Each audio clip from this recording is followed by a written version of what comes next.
for today's video. Dito tayo, papunta kaming Claveria Beauty, pero nadaanan namin itong napakaganda tanawin na nagpapags pa. Yan nagpapag siya. Isang bundok na nagpapag siya, at saka super lamig itong lugar na ito. At muulan, isang basa yung bundok, kaya wala na gusto ko huminto dito sa lugar na to dahil parang na-miss ako sa lugar na to. Tahimik at saka napakaganda. Parang wala kang problema pag nandito ka sa lugar na to, kasi ang taas ng tingin mo, tingin ka sa taas ng tingin mo. Yan nagpapags pa guys.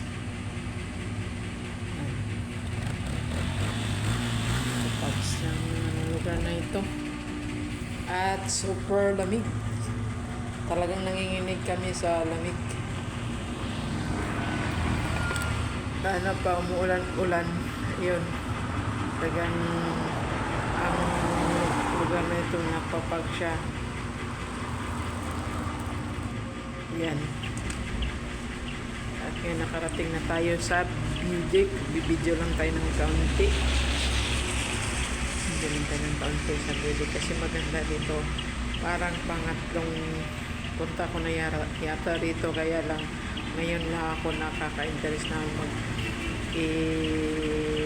ko itong lugar na ito dahil maganda siya.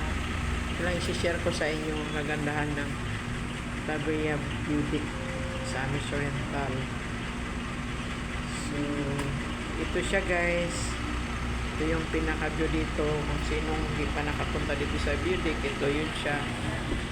Ano lang yung entrance dito guys, 20 pesos. So kita nyo naman ang ganda ng lugar, ang ganda ng tanawin ito sa lugar na ito. Ayan. Overview pa siya. So ito yung pinaka-view deck ng Claveria.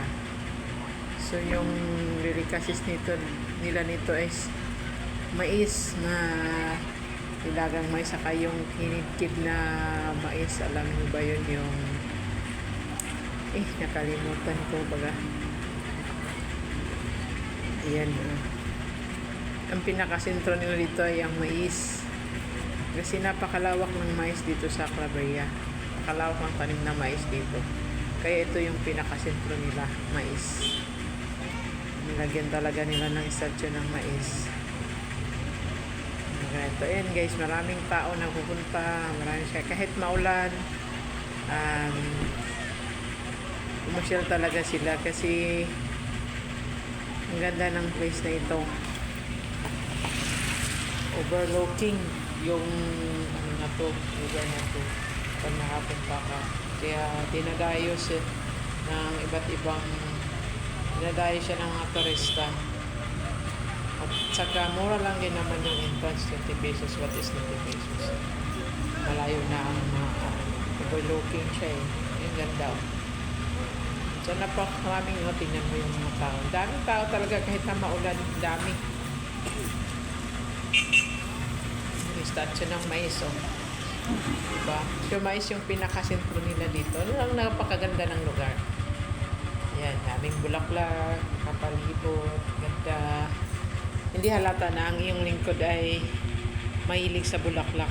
Kaya lang wala akong tanim na bulaklak. Talang gusto ko lang yung video ng mga bulaklak kasi gusto kong sarap panoorin sa mata. Nakaka-relax po yung view ng bulaklak. Ito yung mga bulaklak na ito, binibinta to. So gusto nyong bumili, pwede kayong bumili ng bulaklak. Ba't ibang klaseng bulaklak?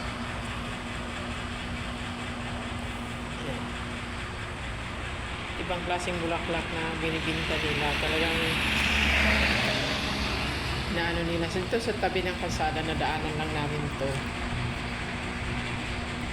Ayan, kaya lang nidyohan ko kasi ganda tingnan. Sarap sa mata. Ganda ng bulaklak. Tingnan nyo guys. Napakaganda talaga ng tanim nilang bulaklak. Kung gusto nyo bumili, pwede nyo ako ito kasi binibinta itong mga bulaklak na to. Ang ganda ng mga bulaklak. Iba't ibang klase ng mga bulaklak.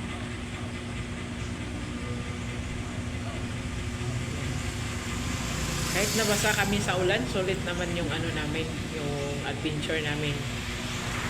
Kasi nakakita doon ng napakagandang mga tanawin. Especially yung mga bulaklak na gusto ko yan. Tsaka yung green lumpi ang tanawin. Gusto ko yan. Kasi nakaka-relax sa mata. If mayroon kang problema, parang nakaalis yung problema mo. Ito yung nakita ng tanawin. Kaya, pag wala po akong pasok, talagang ako nag-adventure ako pupunta sa ibang lugar. Para ma-share ko na rin sa inyo kung ano yung yung na-adventure ko doon sa lugar na pinupuntahan ko yun. Kaya may video ko. Pasensya na kayo at hindi ako ganong marunong magsalita kasi talagang mag-uumpisa pa lang yung inyong lingkod. Pagpasensya nyo na po. Yan, ang ganda. Pagpasensya nyo na po yung inyong lingkod. Pero talagang na-miss ako sa mga lunti ang tanawin. Green leaves. Ang ganda talaga guys. Nadaanan ko lang to eh. Talagang binidyo ko siya. Kasi ganda ng bulaklak. At ibang klase ng bulaklak. Kung maganda yung bahay mo, lalong gumaganda pag mayroong tanim na bulaklak. Kahit di naman ako ng kagandahan. Pag maraming bulaklak talaga. Ay baka, okay lang. Ganda ng tingnan yung bahay. Maganda din ako rito. Yung malaking baka, tinidyohan ko. Gusto ko ba ng baka? Laki ng baka eh. Ito yung ano ba yan? Yung ano to kay cafe. Sa labas ng cafe nila, ito yung ano to. Ito yung labas ng cafe nila. Guys, green na green yung tanawin.